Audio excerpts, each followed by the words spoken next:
각 복음서 간에 상이점, 다른 점, 상이점이라기보다 약간 차이점이 있어요. 차이점이 있습니다. 복음서에 복음서는 4권이 있는데 그 중에 마태, 마가, 누가 복음을 그 중에 이제 마태, 마가, 누가 복음을 공간 복음이라 서로 통하는 곳이 있어서 공간 복음이라 불리운다 말씀을 드렸습니다. 서로 비슷한 내용이 중첩되어 있고 이제 시간 순으로 이렇게 이제 서술이 되어 있어요. 그런데 또 다른 복음서, 가장 늦게 기록된 복음서가 요한복음이에요.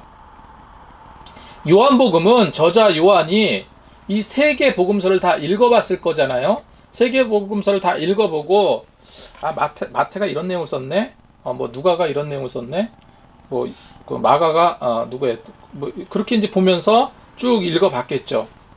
그래서 읽어보면서 이 공간복음 3개 복음서 중에서 중첩되는 내용을 가급적으로 배제했어요. 그리고 새로운 예수님의 내용으로 채우게 됩니다.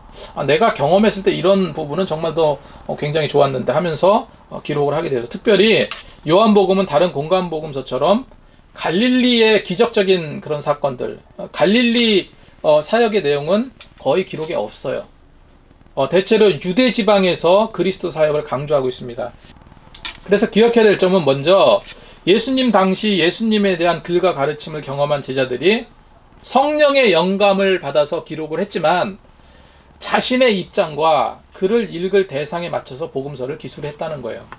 그렇다 보니까 복음서 간에 약간 차이점이 공존한다라는 것을 우리가 인정을 해야 돼요.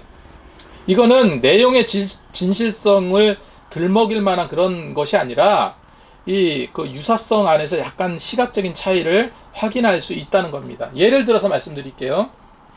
마테마가 요한복음에서는 마리아가 향유옥합을 깨뜨려 예수님께 부은 사건이 기록되어져 있는데, 기록된 세 복음서에서는 그 장소가 베단이라는 점과 그 향유 가격이 300데나리온이라는 점, 그 다음에 향유 사건은 예수님의 장례를 준비하기 위한 것이다, 이게 공통적으로 기록되어 있는 내용이라는 겁니다. 하지만 그 외의 내용은 좀 다른 부분이 있습니다.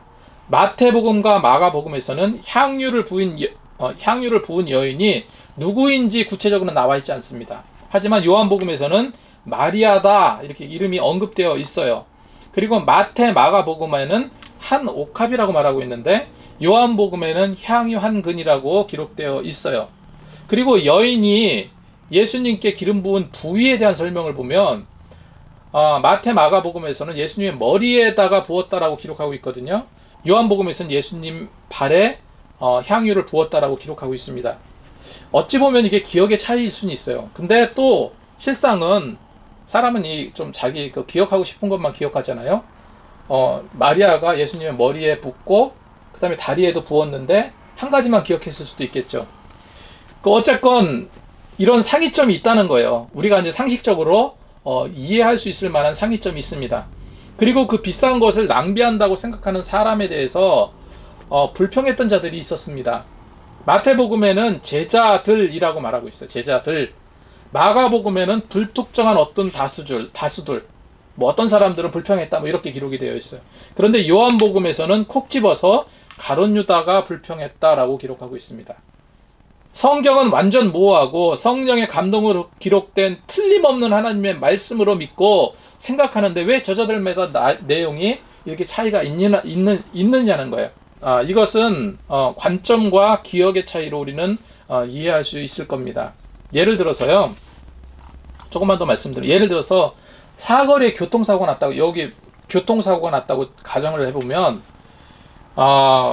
많은 사람들이 그래서 교통사고 나서 다친 사람을 응급실로 실어 나르고 있고, 경찰이 사이렌이 요란하게 울려대고 그런 사건이 있었다고 치자고요. 그 사고를 최초로 목격한 사람들을 찾아보면 모두 4명이었는데 4명이 이제 방송사 인터뷰를 하게 되었다고 치자고요. 한 사람은 이렇게 차를 이쪽으로 가다가 퐁 사고가 났는데 반대편에서 가다가 본 거예요. 그렇게 봤으면은 그 본 느낌이 있었겠죠. 그 다음에 어떤 사람은 그 옆에 지나가다가 커피 마시다가 볼 수도 있고, 어떤 사람은 옥상에서 내려다 봤어요. 보는 각도가 다 다르다는 거예요. 그러면 4명의 목격자가 방송사와 인터뷰를 하게 되었을 때 그 똑같은 한 사건이지만 진수라는 것은 조금씩 다를 수 있다는 거죠. 그죠? 어떤 사람이 이제 장님이 코끼리를 만진다고 그러죠. 장님이 코끼리를 만지는데 어떤 사람은 코를 만지고 어떤 사람은 꼬리를 만지고 어떤 사람은 엉덩이를 만졌어요. 그런데 어떤 사람이 이제 그 코끼리가 어떻게 생겼냐라고 묻는다면 똑같은 코끼리를 봤지만 꼬리를 만진 사람은 뭔가 좀 길쭉하다라고 이야기할 거고, 아니다, 엉덩이 만진 사람은 코끼리는 펑퍼짐하다라고 이야기할 겁니다. 또 코를 만진 사람은 아닌데 코가 이렇게 길쭉하던데 이렇게 이야기를 할 거예요. 본질은 같지만 표현하는 것이 다 다르다는 거예요. 마찬가지로 마테마가 누가 요한은 한 분인 예수 그리스도의 일대기와 가르침을 서술했지만 저자에 따라 내용은 이처럼 차이가 날 수 있음을 인정해야 된다는 거죠. 오히려 한번 상식적으로 생각해 보면 좀 다른 차이점이 상이한 내용이 있다는 것은요, 복음서의 내용이 거짓이 아니다라는 반증이 될 수 있어요. 책이 너무 똑같아. 책이 그냥 자로 잰 듯이 똑같다면요, 그건 의도적으로 짜맞추기 위한 편집일 가능성이 크다는 겁니다. 그래서 이건 더 큰 문제가 될 수 있다는 거예요.